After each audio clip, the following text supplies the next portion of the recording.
Oui, pardon. Et alors vraiment, je crois qu'on ne peut pas dire aujourd'hui que... Ah non, ça c'est... non, Je suis tout à fait d'accord. je ne crois pas, parce que Non, l'édition à Paris, et on peut considérer effectivement que... Non, je ne crois pas. Ah oui, alors, Parce que... non, il n'y avait déjà presque plus personne. Alors, à la fin de la soirée, il s'est approché de moi. Il m'a entraîné un petit peu à l'écart. Il m'a dit d'un air satisfait, « Vous ne trouvez pas ma femme absolument exquise ?» Ce qui n'est pas faux. Hein. Je lui ai répondu, « Mais quelle importance que votre femme soit exquise. Ici, entre hommes, on ne se complimente que sur nos maîtresses. » Et voilà. 30-25. La messe est dite. Pierre, comme je sens que je ne vais pas tarder à m'ennuyer, de grâce, ne me laissez pas le verre vide. Bien sûr, les histoires des autres ne vous amusent jamais. Encore moins quand il perd. Mais laissez donc Joseph tranquille. Pour une fois qu'il ne monopolise pas la parole. Chagrin d'amour, sans doute. Joseph, un chagrin d'amour. Mes camarades, je vous propose d'abuser encore une fois. À notre santé et à celle du chagrin d'amour de Joseph. Joseph. Santé. Oh, Gustave, vous devriez savoir que c'est la loi du genre de regarder dans les yeux la personne avec qui vous trinquez. Absolument, sans cela, le geste serait particulièrement grossier. Allez, mais c'est idiot. Comment voulez-vous que je fasse? Comme ça? Comme ça? Très convaincant. Ah oui, beaucoup d'émotions. Hein. Non, ce n'est pas grossier, mais c'est idiot. Oh, Joseph, ne me dites pas que vous pensez encore à cette histoire. Vous n'êtes pour rien dans la triste mort de cette jeune femme. Comment s'appelait-elle déjà? Non, évidemment, je n'y suis pour rien. Mais cette disparition m'a entraîné dans une aventure singulière. Singulière. Ça, c'est un adjectif que j'aime bien. Oui, c'est pas mal. Eh bien, racontez, allez, racontez. Mais c'est quelque chose que je ne pourrais dire sans être sûr de votre parfaite attention. Nous serons tous parfaitement attentifs. Ah oui, oui. Dans ce cas,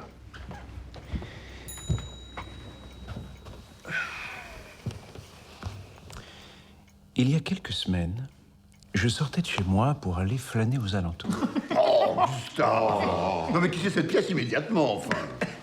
Pardonnez-moi. Alors, vous flâniez aux alentours? Oui, je flânais. Mais j'avais cependant une idée en tête, celle de pousser jusqu'au Père-Lachaise. Oui. J'aime beaucoup les cimetières, ça me repose et me mélancolise. Et puis il y a aussi de bons amis là-dedans, de ceux qu'on ne va plus voir. Et j'y vais encore, moi, de temps en temps.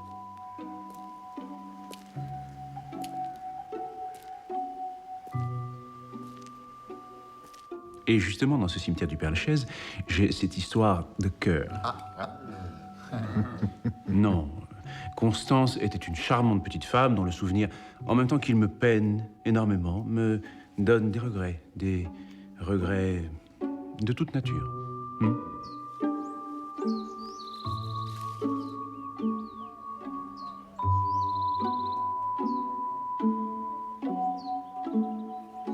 Je n'avais pas pu aller à son enterrement. Alors j'allais rêver sur sa tombe, presque à portée de main de son corps. C'est fini pour elle. Quelle étrange impression. Puis, comme venue de nulle part, je vis une femme en noir, en grand deuil, qui s'agenouillait sur le tombeau voisin.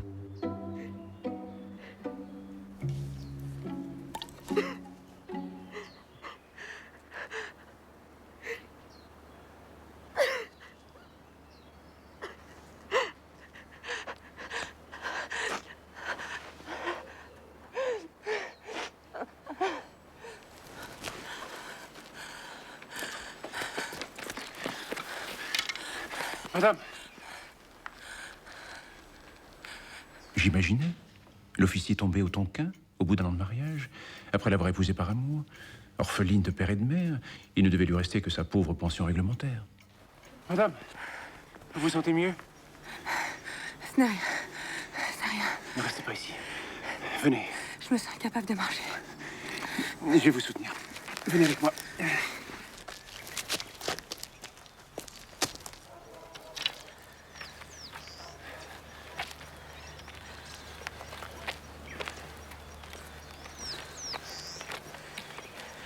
Et nous voilà partis ensemble, elle appuyée sur moi la portant presque sur les chemins du cimetière. Vous venez également ici pleurer un mort? Oui, madame. Une morte? Votre femme? Une amie. On peut aimer une amie autant que sa femme. Sans doute. crois que je me trouvais mal. Voulez-vous entrer quelque part? Prendre quelque chose? Voulez-vous que je vous conduise? Cela fait presque 1 an maintenant que mon mari m'a quittée. Et elle me parla d'elle. C'était si triste d'être toute seule dans la vie, toute seule chez soi, nuit et jour, de n'avoir plus personne à qui donner de l'affection, de la confiance. Nous restâmes tellement l'un contre l'autre, épaule contre épaule, que nos chaleurs se mêlaient à travers les vêtements, ce qui est bien la chose la plus troublante du monde.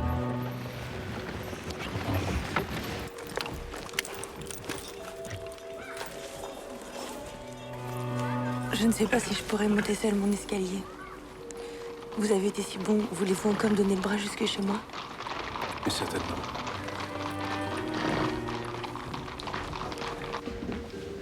C'est juste là. Eh bien voilà, si toutefois vous aviez besoin de... Entrez dans quelques instants. Vous vous êtes donné tant de peine.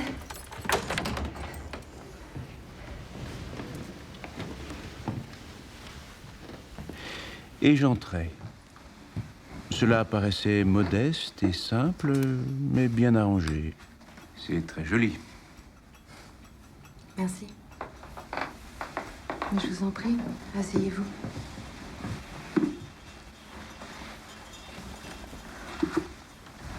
Jamais quelqu'un n'est venu ici depuis la mort de mon mari. Jamais personne. Voulez-vous prendre quelque chose?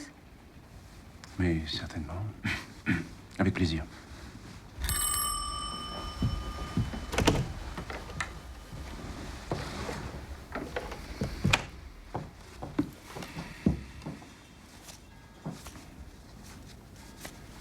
Je me demandais avec anxiété de quoi allions-nous encore parler.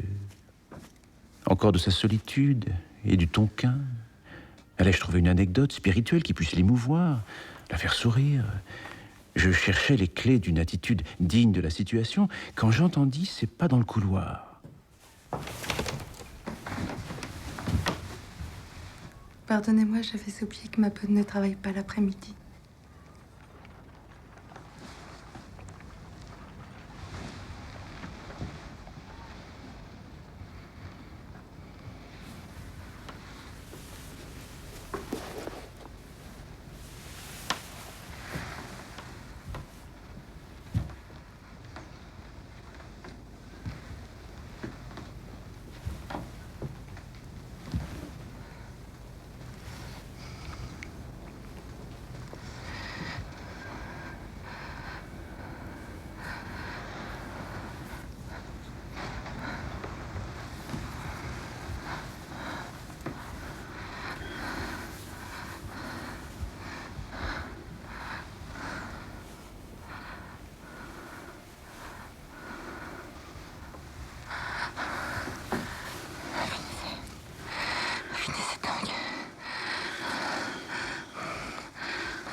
Et je donnais au mot « finir » la conclusion que je préférais.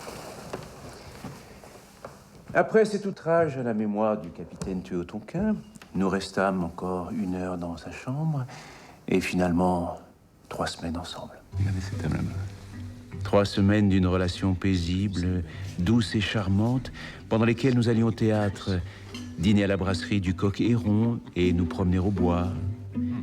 Bonsoir. Elle avait délaissé ses parures noires. Elle ne me parlait plus de sa solitude et du capitaine tué au Tonquin. Et plusieurs fois, le mot « avenir » avait failli sortir de ma bouche. Je la savais heureuse. Mais on se lasse de tout, et principalement des femmes. Je la quittais sous le prétexte d'un voyage d'affaires en Afrique du Nord. Je dois avouer qu'elle était émue de cette séparation qu'elle imaginait brève.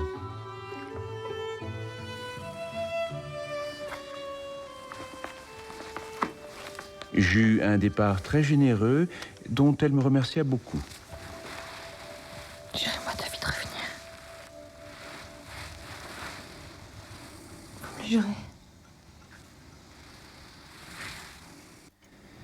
Je courus vers d'autres tendresses.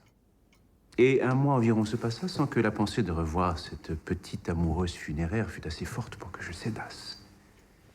Mais son souvenir me hantait, comme un mystère, comme une de ces questions inexplicables dont la solution nous harcèle. Aussi, cet après-midi, il y a quelques heures, j'imaginais pouvoir la retrouver au Père-Lachaise. Et j'y allais. Quand j'arrivais devant la tombe du capitaine Tuotonquin, il n'y avait pas de pleureuse sur son marbre, ni fleurs, ni de couronne.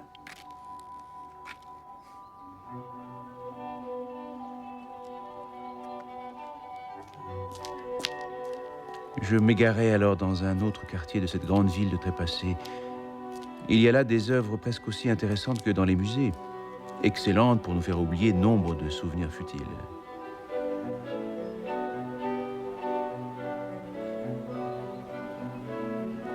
Un couple s'approcha et, stupeur, je la reconnus. C'était elle. Cet homme la soutenait comme je l'avais soutenue moi-même en quittant le cimetière.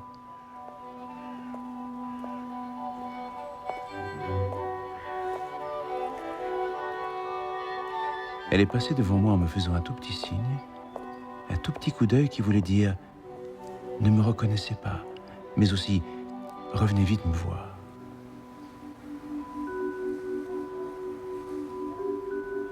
Je me demandais ce que je venais de voir.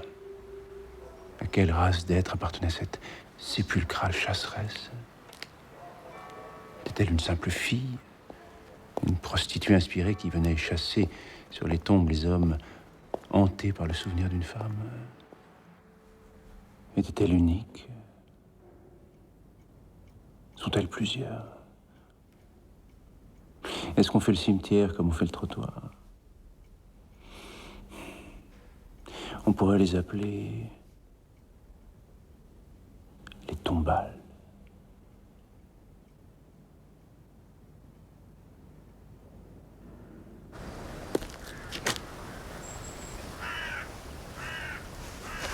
Je quittais cette cité monstrueuse, peuplée de Parisiens logés là pour toujours, enfermés dans leur petit caveau.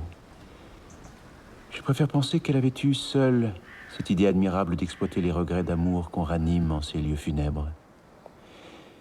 Et bizarrement, une question m'obsède. J'aurais bien voulu savoir de qui elle était veuve aujourd'hui.